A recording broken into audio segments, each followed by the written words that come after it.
I want to be upfront about something before we start. There are no sponsors in this video. No meal kit company is paying me to show you their product. No supplement brand is involved. No one gave me anything for free in exchange for mentioning them. What you're about to see is what I actually eat, bought at a regular grocery store, at regular prices, the way I actually live. I'm going to show you a full day of eating, explain why I eat what I eat, and give you the actual practical version of the principles I talk about on this channel. Because I think there's a big gap between general nutritional advice and what it actually looks like on a Tuesday when you're tired and busy. Hi, I'm Dr. James Miller, family physician, and this is a real day of food. Let's start with morning. I wake up around 6:30. The first thing I do before anything else is drink a glass of water. Plain water, room temperature, about 12 ounces. This isn't a wellness ritual, it's just physiology. You've been breathing and losing moisture for 7 or 8 hours. You're mildly dehydrated when you wake up. Mild dehydration slows metabolism and is frequently misread by the brain as hunger. Start the day hydrated and you'll make better food decisions for the next several hours.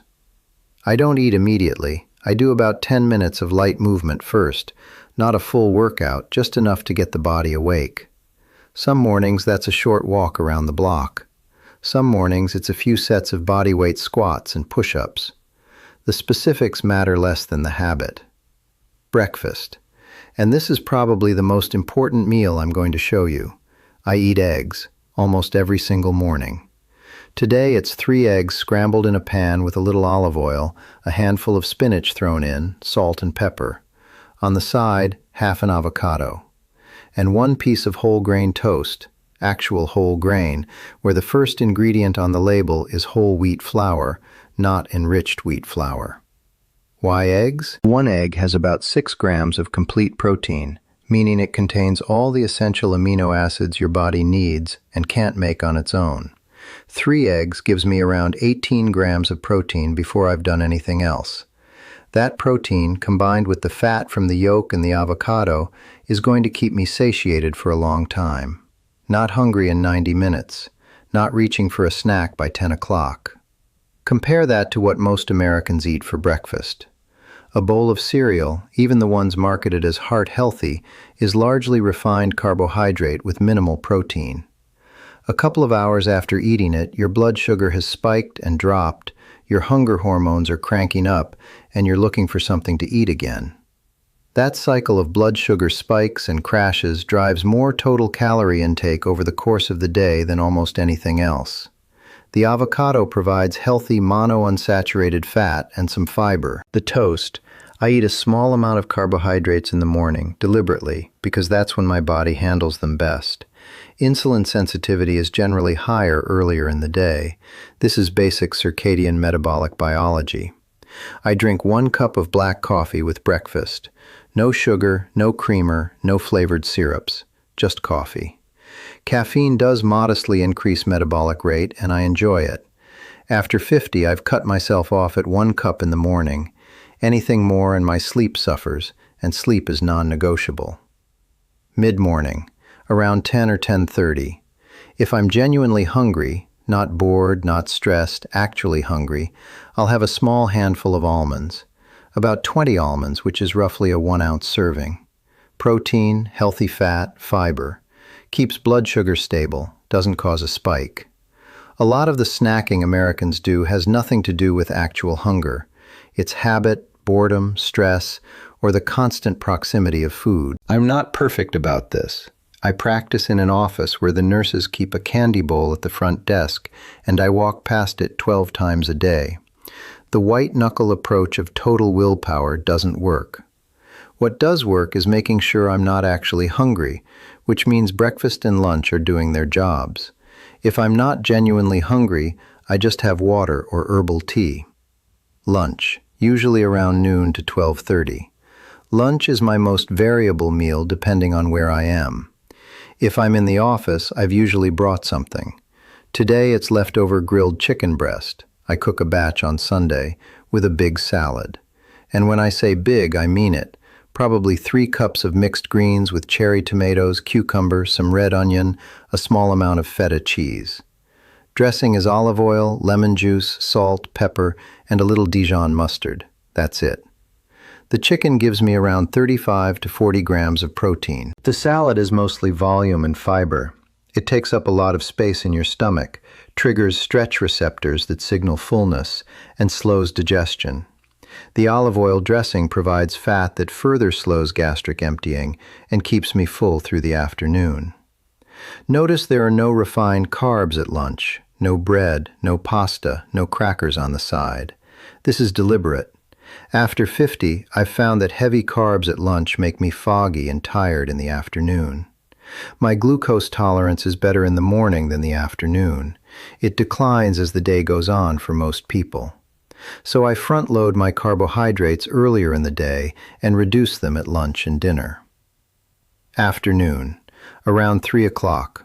This is the danger zone for a lot of people. Energy dips in the mid-afternoon are real. There's a natural circadian trough around 2 to 3 p.m., and the American response to that dip is usually caffeine and sugar, which temporarily works and then makes the crash worse. If I need something, I have Greek yogurt, plain, full fat, yes, full fat Greek yogurt, around 5 to 6 ounces. Sometimes I throw a few blueberries in. Greek yogurt has around 15 to 17 grams of protein per serving, live probiotic cultures for gut health, and the fat content keeps it satisfying. The blueberries are antioxidants and taste good. I do not drink another coffee. I do not eat any of the processed snacks that seem to appear in every American workplace break room. I drink more water. Dinner. I try to eat between 6 and 7 p.m., and I try not to eat after 7:30. Tonight it's salmon. A salmon fillet about 6 ounces baked in the oven with olive oil, garlic, and lemon. Alongside it, roasted broccoli and sweet potato cubed and roasted with a little olive oil and a pinch of cayenne. The salmon is the centerpiece. I eat fatty fish, salmon, mackerel, sardines, herring, 2 to 3 times per week. Fatty fish is one of the best food sources of omega-3 fatty acids, which reduce systemic inflammation, support heart and brain health, and may help with fat metabolism. After 50, inflammation is a significant driver of metabolic dysfunction and chronic disease. Diet is one of the most powerful tools for managing it. The broccoli is one of the most nutrient-dense foods you can eat. Fiber, vitamins, antioxidants, compounds that support liver detoxification and hormone metabolism. I eat some kind of cruciferous vegetable, broccoli, cauliflower, Brussels sprouts, cabbage, almost every day. The sweet potato is my dinner carbohydrate. I eat carbohydrates at dinner, but in modest quantities and from whole food sources. Sweet potato has more fiber and micronutrients than white potato and a lower glycemic impact. The fat from the salmon and olive oil further slows digestion and blunts any blood sugar response. Total protein for the day, roughly 130 to 140 grams. For a 185-pound active male over 50, that's in the range I recommend. Before bed, maybe 9:30 or 10. If I want something, I have herbal tea, chamomile or peppermint, no caffeine. Sometimes a small amount of cottage cheese. Cottage cheese before bed is actually one of the better late-night choices if you're genuinely hungry, because it's high in casein protein, which digests slowly overnight and can support muscle maintenance while you sleep. I do not eat chips. I do not eat ice cream every night. I do not open a bag of anything processed while watching television. I'll be honest, this is the hardest part of my day to manage, and it's the hardest part for most of my patients too. Evening eating is largely driven by habit and stress, not hunger. Finding something to do with your hands and your attention in the evening that isn't eating is a genuine behavioral challenge that willpower alone doesn't solve. What has worked for me is going to bed earlier than I used to. If you're asleep, you're not eating. I know that sounds reductive. It's also true. Let me give you the summary version of what makes this approach work.